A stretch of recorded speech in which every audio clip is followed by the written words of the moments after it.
Good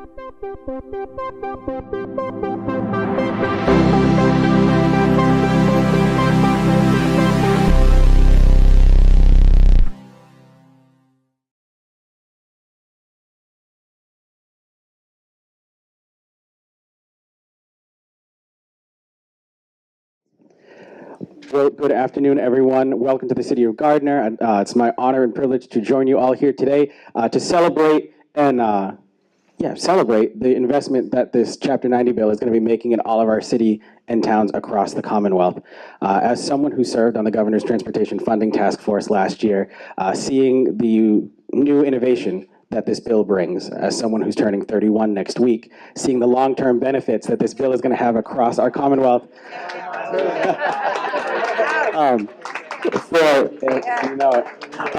For someone who plans to call Massachusetts my home for a very long time, seeing the long-term investments for this, that this is going to bring, as the mayor of the city of Gardner, seeing how this doubles the funding that we have to improve and invest in our infrastructure. As a former small-town administrator, seeing how this brings new ideas into the funding ways in which our rural communities are recognized through this bill. This bill is transformative.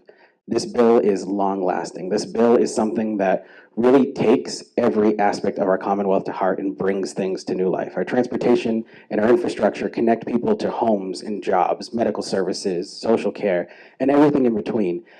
And if people have a place to go, they need a way to get there. And that's something that this bill recognizes. And that for most of us on the city and town level, our streets and our infrastructure are the first impression that many people have of our communities.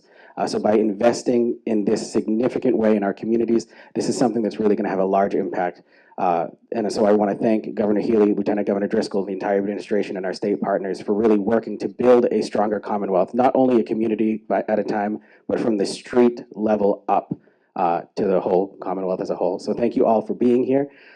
As now my pleasure to introduce to everyone Adam Chapdelaine, the Executive Director of the Massachusetts Municipal Association. Thank you. Thank you, Mr. Mayor. Thank you all for being here. It's really great to be here in Gardner today. I don't have to talk more about roads and bridges because Mike just did such a great job talking about it. And I was thinking about some type of roadway pun, but decided to stay in my lane today. Oh, hey. I know, somewhere my daughter's rolling her eyes. This matter, local roads, the Chapter 90 program, has been a long-standing priority of the MMA. And I think you see that today, evidenced by all the mayors we have here with us.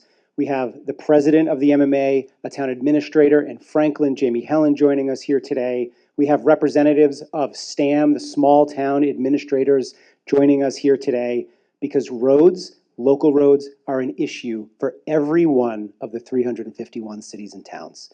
So we are so excited and grateful for what this administration and the state legislature has done to get us up to the number that we really feel we need to be at to invest in our local roads. I want to thank the governor and her team at ANF, the team at MassDOT. They put together a plan not only to make the investment, but how to pay for the investment. And that really helped the legislature through the Transportation Committee and the Bonding Committee be able to adopt this and put it into action so that all the people that are joining us here today and their colleagues across the state can start to make roadway investments tomorrow. So we are so excited. We are so grateful. And with that, I want to introduce our partner in government and a strong supporter of local government, our Governor, Maura Healey. Thanks, Adam. Many thanks to Adam and the team at MMA for your input, for your partnership throughout. Many thanks to our mayors and our town administrators for the continued collaboration with our administration. You'll hear from the LG in just a moment, but she's a champion for municipal government.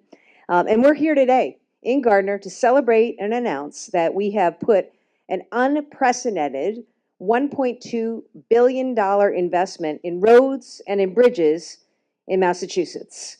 And it's a really good thing. There's a lot of good things going on in Massachusetts. We're #1 nationally in education, healthcare, and innovation. We've been ranked the best state to have a baby in, best state for working mom and dads, best state to raise a family. But I also know that Everybody is facing challenges right now with inflation, with tariffs, with cuts from the federal government. And that's why these partnerships are more important than ever. So I'm so pleased that we were able to work together to make the math work and to put forward a really substantially increased investment in transportation, roads, bridges, the stuff that people notice, the stuff that people need to get around in this state. I'll break it down for you. Here's what we did. We increased Chapter 90 funding from $200 million to $300 million. We also increased our investment in DOTs, that's the State Department of Transportation's Bridge and Pavement Program, to strengthen infrastructure that communities depend on. We also established new investments in culvert replacement, small bridge improvement, important especially as we face potentially more flooding, which we've seen too much of recently. And we also added a program to alleviate traffic and road congestion.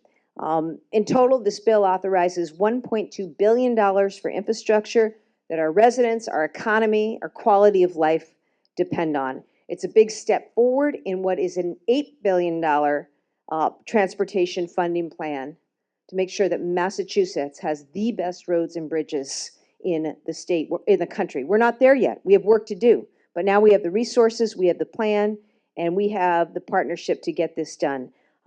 Thank you again to the mayors. Thank you to the legislature for your partnership. And I'll now invite a former mayor and our Lieutenant Governor, Kim Driscoll, to say a few words.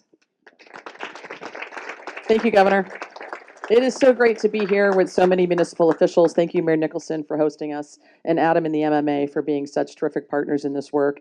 As the governor just said, and as a former mayor, we know how just challenging the fiscal realities are at the local level. Things are costing more. You need more resources to help get these important things done, especially right now with some of the chaos coming out of Washington. So you depend on the state. You need the state to listen. We get that, and that's why we are here for our cities and towns. The governor mentioned some #1 rankings, and that's pretty important. We're also ranked as having among the safest roads in the country. And that's critical for anyone who's leaving their house to go to school, to work, to shop. Takes the care and effort by local officials, by law enforcement, by residents to maintain that safety. And it takes investment by the state. No city or town can do this alone. We've got roads that were built for horse and buggy as an older state, lots of historic infrastructure. And with all of this funding, it means that we make roads smoother, commutes faster, and communities safer. So we are really here to talk about how we ensure no neighborhood is left behind, that every community is connected and has the opportunity to make sure they've got the safest roads possible. That means getting customers and workers to businesses more efficiently. That's going to help our economy. It means creating lots of good jobs for Massachusetts, the folks who are doing the work on these projects. So it's not just about patching potholes here, although that's pretty important, as we know as local officials. We're also growing, innovating, and looking toward the future with these investments. So in order to move forward, we're taking this step to make sure that you have the funds that you need to move Massachusetts faster, safer, literally, with these dollars. So grateful to be here. Now, I'm between the governor signing this bill, so let's get everybody behind the table and let's get this bill signed.